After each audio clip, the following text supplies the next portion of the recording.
it's interesting because we've moved out of this age of infectious diseases where that was the leading cause of mortality. People died of infectious diseases, people still do, but really that was the leading cause of mortality. Now we've moved into an era where chronic diseases are the leading cause of mortality.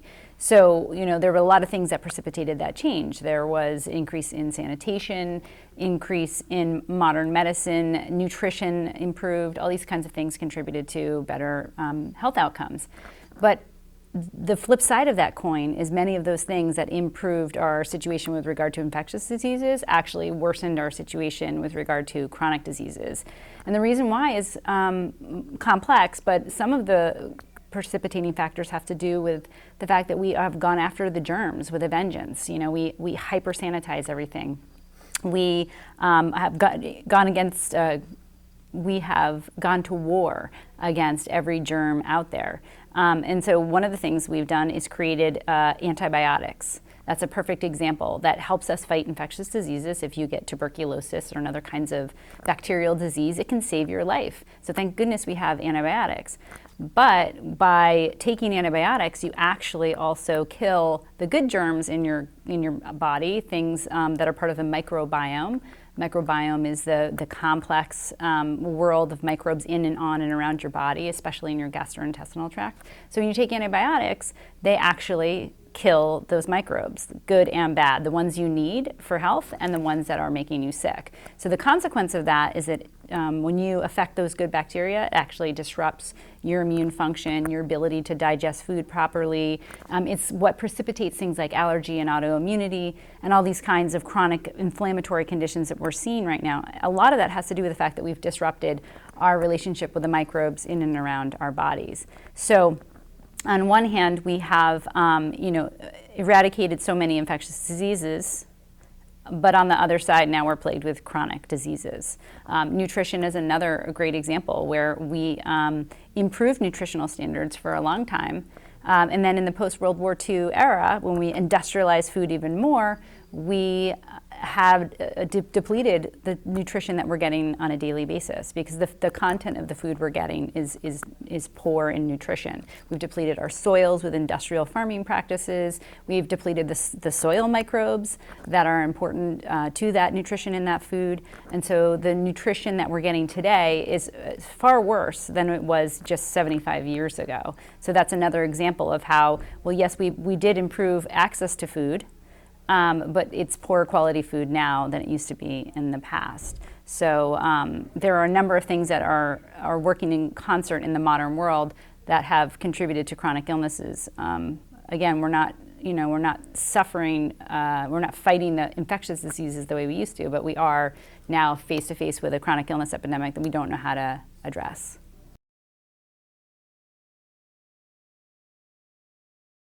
If you look back in the 1960s, 1970s, you look at the statistics and maybe less than 10% of children had some kind of chronic illness. It was, maybe a little asthma, maybe a little environmental allergies, some type 1 diabetes, but there wasn't this big population of children who suffered day to day with chronic disease or chronic illnesses. Fast forward to today, you have more than half of American children with one or more chronic conditions. 54% of American children are diagnosed with a chronic condition, and that's the ones that are diagnosed. And we know many more children actually have chronic health symptoms like chronic constipation or chronic diarrhea or chronic skin conditions or whatever it is. It just doesn't have a diagnosis, so we're not even tracking it. So we have increased the number of children impacted by chronic disease manyfold over just such a short period of time, over a few decades. And so one of the things that's frightening about that is that when you have less than 10% of children in the 1960s who had a chronic disease, and you age that population forward to today where you have more than half of American adults have one or more chronic diseases. What's going to happen when you have that population of children where 50% or more have a chronic disease and you fast forward them to adulthood? The vast majority of them are going to have chronic conditions as adults. Who's going to be healthy? There's going to be no healthy people left in this country, and this is really true for the modern industrial world as well.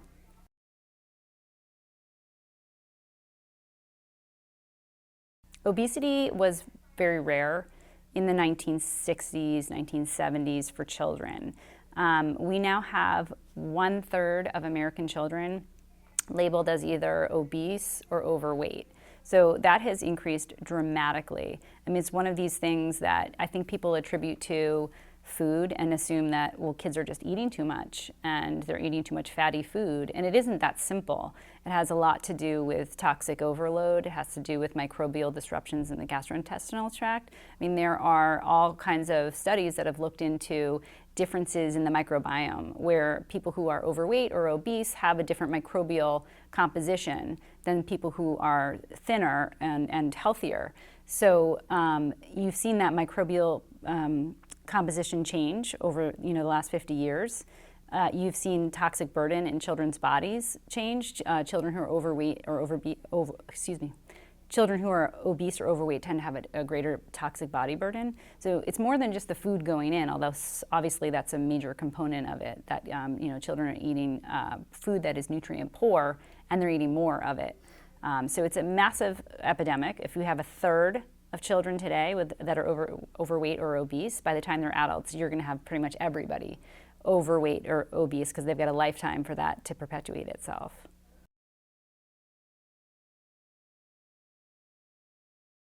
If you go back to the 1960s, you had a very small set of chronic conditions that children had. And, they might have been some genetic conditions, there might have been a little bit of allergies, a little bit of asthma, maybe type 1 diabetes. Very rarely you saw children who were overweight.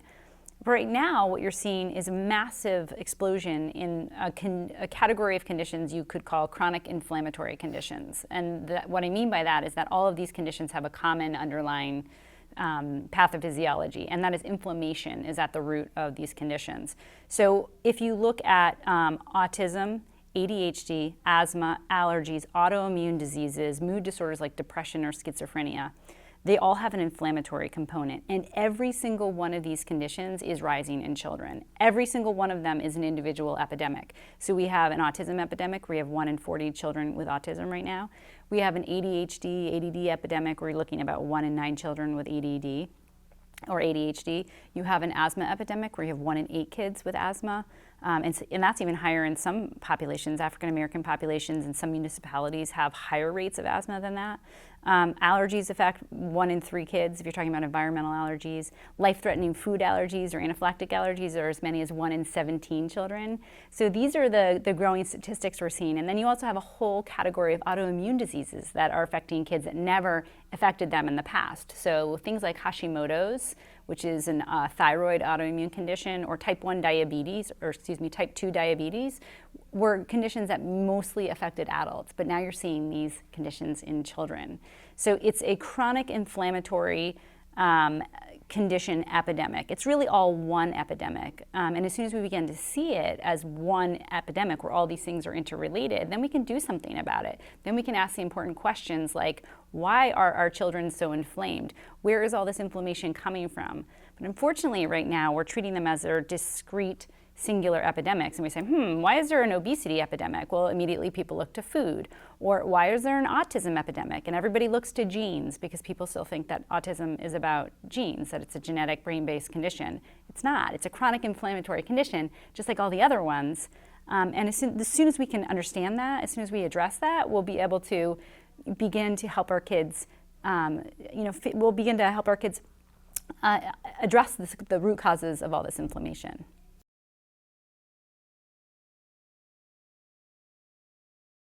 We have all of these epidemics, autism, ADHD, asthma, allergies, all these things that we're documenting are real epidemics, they're rising. The thing that's interesting to me is that there are children who are sick, who have a chronic condition, but aren't being diagnosed. So, we have 54% of American kids with 1 or more chronic health conditions, but there's a whole other layer of kids who have chronic symptoms that are not being put in any kind of diagnostic bucket, so they're not being tracked as sick. So the reality is we probably have closer to 75 or 80% of American kids with some kind of chronic health symptom, but we don't talk about it like that. So for instance, one of the things that happens is kids have chronic gastrointestinal pain. chronic sensory issues, like all the time. They can't stand the sound of noises that are too loud, or tactile sensitivities, or they might have light sensitivity. But those things aren't necessarily being diagnosed, but they are real signs and symptoms of something being out of balance for those kids, and they can be addressed and fixed and healed if we saw them as signs and symptoms of something meaningful. So there's a whole legion of kids out there who have the soft signs of being sick, but aren't necessarily falling into a diagnostic bucket, therefore not being cared for.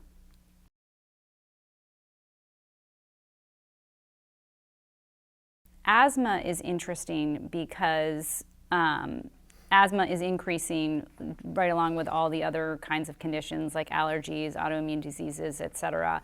But we tend to think that asthma is just about fine particulate matter in urban areas or about pollution.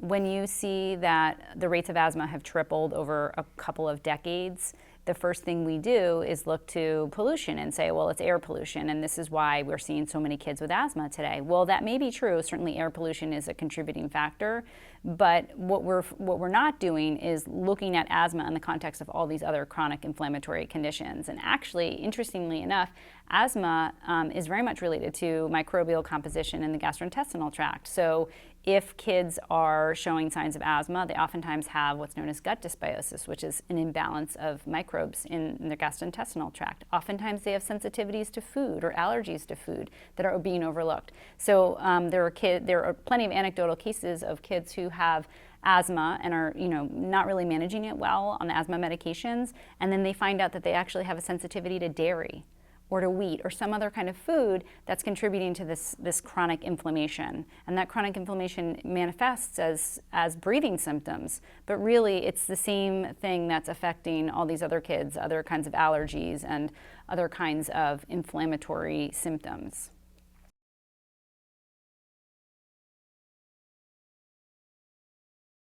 So allergy is a really interesting topic because we think of allergy as normal. So, if somebody's eyes are watering or their nose is dripping, they're like, oh, it's just allergies. And we just sort of accept that as par for the course. That's what it is. Everybody has allergies. And it's true that you have about a third of people in this country with some kind of allergy, whether it's environmental allergy or food allergy or what have you. It's very, very common. And because it's common, we tend to think that that's normal. The common does not equal normal. In fact, if you go back just 150 years, sort of right as the Industrial Revolution was kicking into play, you had the beginning of environmental allergies, meaning before the Industrial Revolution, you actually really didn't have any allergy at all. In fact, the only kind of real allergies, especially with regard to anaphylactic allergies that are documented in the historical record, were bee stings. So people had allergic reaction to bee stings, but then you don't really see any anaphylaxis again until the 20th century.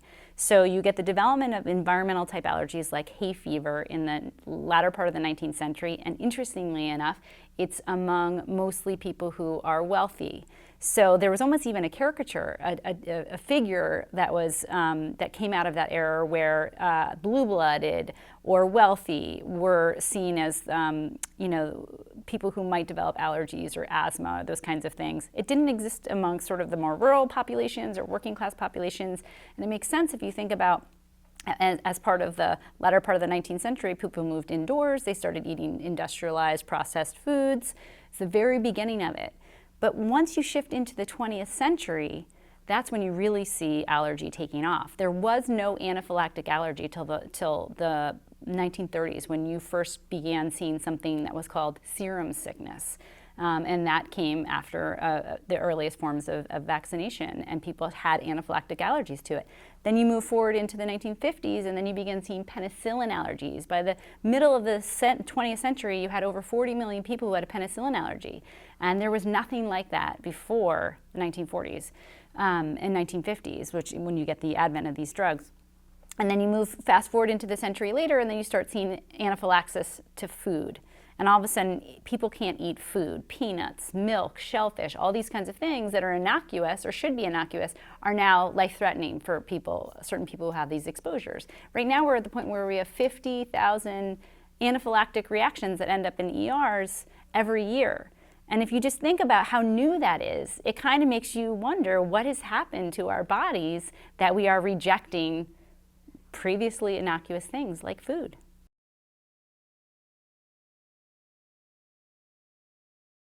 It's all part of the chronic inflammatory conditions. Skin symptoms are just one more. So it's the same kind of thing as like asthma and allergies, and skin conditions are taking off at the same rate. So it's the same kind of stuff.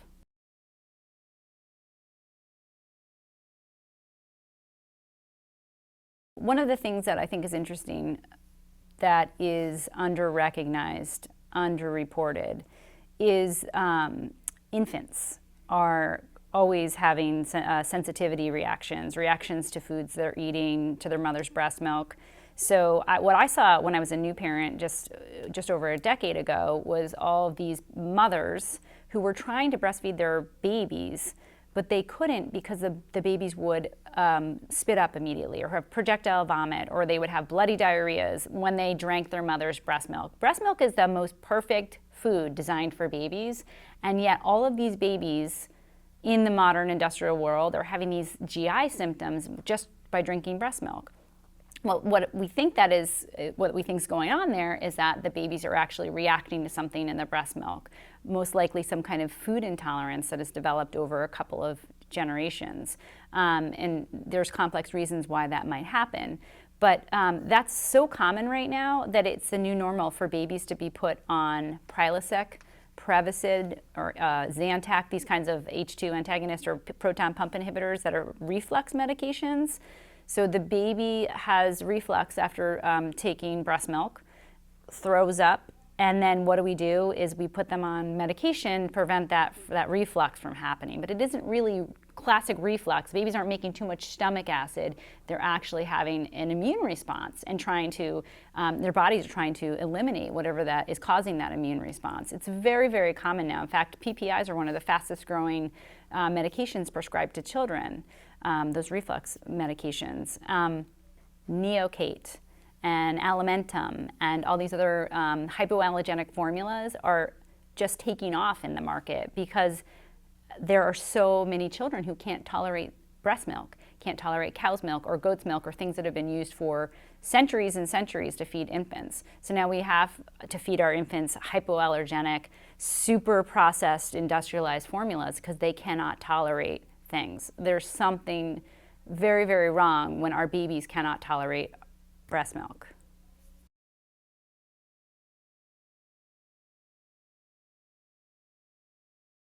The statistics right now are 1 in 6 children have some kind of learning disability. And of course that extends out into children who have ADHD, where you have 1 in 9 children with ADHD or ADD. And then when I started doing this work over a decade ago, the rates of autism were 1 in 150 children had autism. And now the most recent statistics between 2014 and 2016 are 1 in 40 children with an autism spectrum disorder. So one of the common things you hear when those kinds of statistics come out is, oh, well, we're just better at diagnosing. We're catching more of these kids with learning disabilities. We're identifying them better. We are now understanding how to diagnose autism, so therefore there are more children with autism. That's all true, but it is a fraction of what is really going on. We are better at diagnosing all these conditions. We're better at picking them up early, and I think that's terrific. But we just have more kids impacted with learning disabilities and autism spectrum disorders, ADHD. There are just more of them out there. We know this is true because if you look at the adult population does not reflect the statistics of adults with autism. Doesn't even come close to the statistics of the pediatric population. There are just more kids impacted today. There's many, many reasons why, but it is an absolute epidemic. It didn't exist 30 years ago, 40 years ago, and certainly not 75 years ago. This is brand new, and it's an urgent crisis because many of these kids, especially kids on the autism spectrum, are not going to be able to live independently. They're not going to be able to hold jobs down and be productive members of society. So for us to keep burying our heads in the sand about this is really, it's a big problem. The thing with autism spectrum disorders is that there's a perception that they are genetic, that they're brain-based, that they happened in utero, that they will always be there, that they're lifelong. But that is a total fallacy, because what we're actually seeing anecdotally, time and time again, is kids who are developmentally delayed, have a diagnosis of autism spectrum disorder. They actually can outgrow, which is a vague term, outgrow their diagnoses. Typically, those kids that do fall into one of several categories. Either they get appropriate services and support and are mainstreamed into classes, and they really are, they're given the opportunity to grow and develop and overcome those developmental delays. Or they're kids who had certain inflammatory components addressed. So in other words, autism is considered to be a brain-based disorder, as if like your brain's just wired differently. Is there something funky about your brain? That's not the case. It's actually a whole body disorder. And if you look at kids who have autism spectrum disorder, they all have high markers of inflammation in their body, just as you would if you had autoimmune disease or if you had cancer. They're all about too much inflammation. So a lot of times families will make all kinds of lifestyle modifications, including diet, including reducing toxic exposure, to reduce that inflammation. And when you can reduce that inflammation, the body begins to heal. I mean, that's the thing that's so amazing, is that these conditions, many of these chronic inflammatory conditions, are fully reversible. You just need to know how to turn the inflammation off, not in the sense of stop the body from doing its natural response, but to reduce the sources of the inflammation, eliminate the sources of the inflammation, and then allow kids to grow on their normal trajectory. So that's one of the things I think is really important for people to know about autism spectrum disorders, is that they are absolutely reversible, totally game-changing. Because what's happening is people are walking into their pediatrician's office, getting that diagnosis at 18 months or 2 years old or 2.5 or whatever it is. And oftentimes the pediatrician says, your child has autism.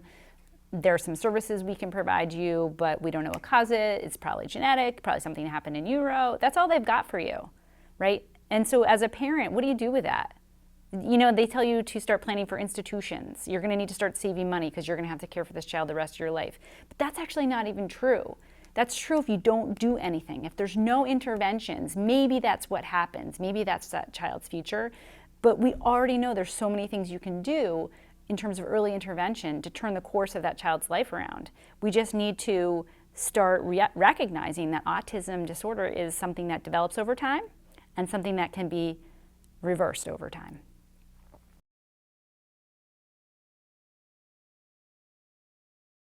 If you add up the top chronic inflammatory conditions that are impacting our children, if you take like the top 6 ones, like asthma, ADHD, autism, allergic disease, autoimmune disease, and obesity, and you combine all the annual costs, we're talking billions of dollars every year we spend on these diseases. If you add them all up, they total $750 billion that the US spends every year on chronic inflammatory conditions in kids and adults. So what that does is throws money at a problem to manage the problem. So we're talking about money for medications to suppress symptoms, money for physicians' visits, money for services for kids. We're not talking about money going into research. This is not money for cure. This is money that is literally just being thrown at the problem to manage it, to get people from day 1 to day 2 to day 3. That's all. $750 billion. That's more money than we have spent as a country on the entire NASA program since its inception. So this is just an enormous financial burden on our country. And imagine if we took that money and instead started applying it to teaching people how to make the lifestyle changes that they need to make to reverse these conditions. We could absolutely turn this epidemic around and have a healthier population of children and healthier generations in the future. But unfortunately, what we're doing is just throwing money at Band-Aids to suppress the problem.